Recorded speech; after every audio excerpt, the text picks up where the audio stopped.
Picture this, a perfectly legal financial playbook where corporations can legally shield absolute mountains of income, all while utilizing literally one of the most elite assets on the planet, the private jet. We're taking a deep, documentary-style look into the high-stakes, almost hidden world of corporate aviation taxation. Because look, fractional jet ownership, it's not just about luxury travel. Far from it.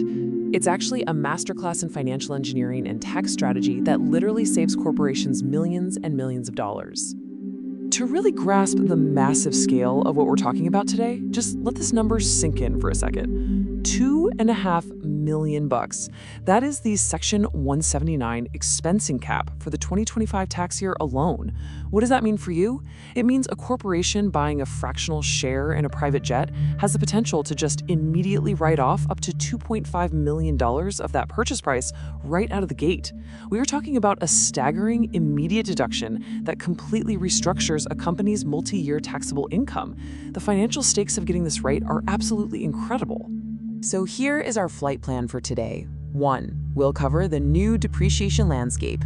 2. Strategic Section 179 expensing. 3. The 50% business use test. And 4. We'll wrap up with the sharp exit strategy. Okay, let's dive right into Section 1, the new depreciation landscape.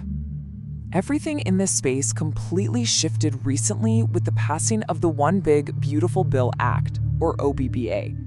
See, under the old Tax Cuts and Jobs Act, bonus depreciation was actually phasing out.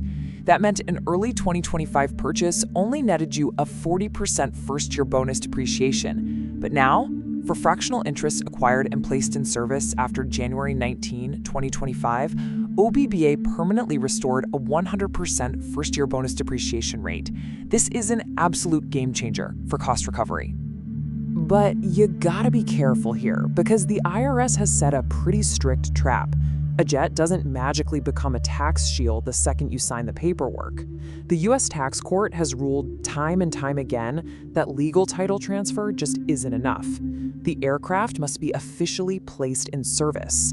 Practically speaking, that means all the custom avionics are fully integrated, the cabin reconfigurations are totally done, and those mandatory FAA conformity checks completely finished. If those final details slip past December 31st, well, your massive deduction gets ruthlessly pushed into the next tax year. Moving on to Section 2, Strategic Section 79 expensing. Now, while 100% bonus depreciation sounds absolutely perfect, corporate finance teams actually use Section 179 as a highly flexible, surgical planning tool instead. Think of bonus depreciation like a blunt instrument. It's an all-or-nothing election for an entire class of property, which can unfortunately trigger some brutal state-level tax ad-bucks. Section 179, on the other hand, acts way more like a scalpel. It lets you select a precise, specific dollar amount to write off, so you can intentionally smooth out your taxable income across multiple years, without triggering those massive unintended penalties. Executing this strategy, though, requires following a real insider's recipe for optimization. You have to execute the statutory hierarchy in the exact right order to legally maximize your first-year deductions. Step 1, you elect Section 179 first, up to those maximum statutory limits we just talked about. Step 2, you apply the 100% bonus depreciation to the remaining depreciable basis. And finally, Step 3, if there's literally any residual basis left over, you calculate standard macro-ass depreciation. It's a remarkably strict formula for sure, but it is incredibly powerful when you deploy it properly. All right, let's get into Section 3, the 50% business use test. Welcome to what I like to call the operational gauntlet. Because private jets are classified as listed property, simply doing the tax math in a spreadsheet isn't going to cut it. You actually have to survive this operational gauntlet. Failing to properly track your flight hours will trigger an absolute financial disaster. To pass, you have to understand qualified business use, or QBU. This is a very narrow, very specific statutory subset. Before your general business flights can even count toward the required 50% threshold, your aircraft has to log at least 25% of its total use in this highly specific QBU category. Meaning, general business use doesn't automatically protect your deductions until this critical baseline is cleared. And here is where things get incredibly dangerous.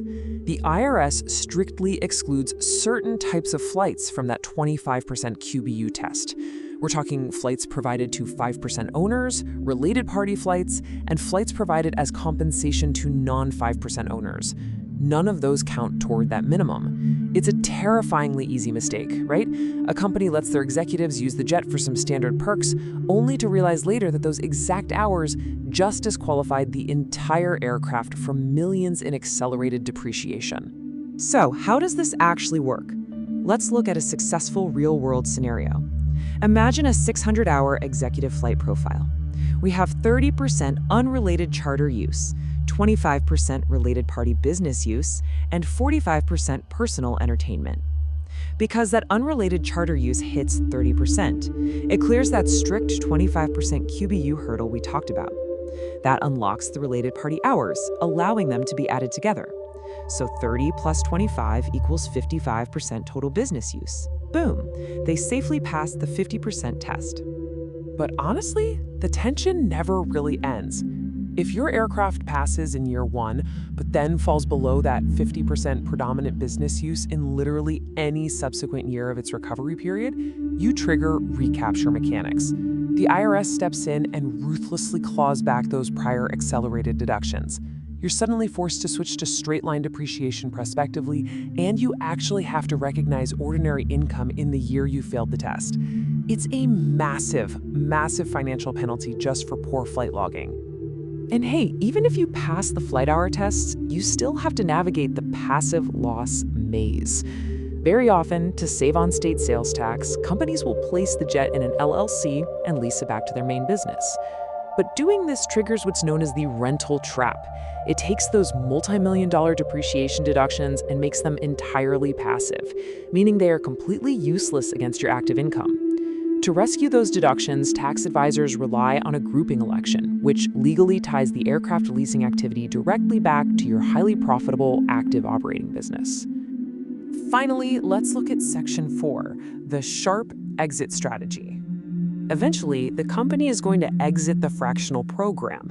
And when you sell an elite asset like this, you better believe the taxman is waiting. So, I pose this critical question to you.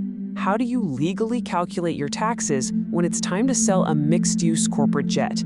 Because you definitely can't just subtract your overall basis from the sale price. The IRS simply does not allow it. The actual answer lies in a landmark federal district court ruling, Sharp v. United States. The court ruled that a mixed-use aircraft must be treated as two separate assets for the purpose of calculating gain or loss on sale. This one single legal precedent basically dictates the entire financial reality of selling your fractional share. So the law cleanly splits one physical piece of metal into two completely separate tax realities, all based on your historical flight hours. On one side, you have the business asset. This is where your basis and all those massive depreciation deductions are calculated. On the other side, you have the personal asset. And the rule here is just brutal. Any losses generated on the personal side are strictly non-deductible. Let's walk through the exact math to really see how painful this can be.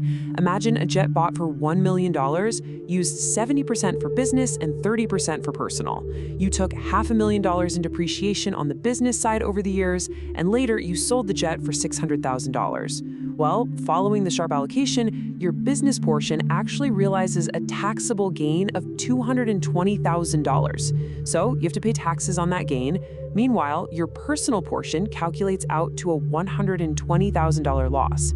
But because it's the personal asset, that $120,000 loss just evaporates. It is completely non-deductible. You absolutely cannot use it to offset the business gain. As you can see, it is a razor-thin line to walk. On one hand, you have access to these massive upfront tax shields through Section 179 and OBBI bonus depreciation, but on the other hand, you are constantly shadowed by the catastrophic penalties of recapture and those awful non-deductible exit losses. So I leave you with this provocative thought. Is your financial flight plan truly optimized?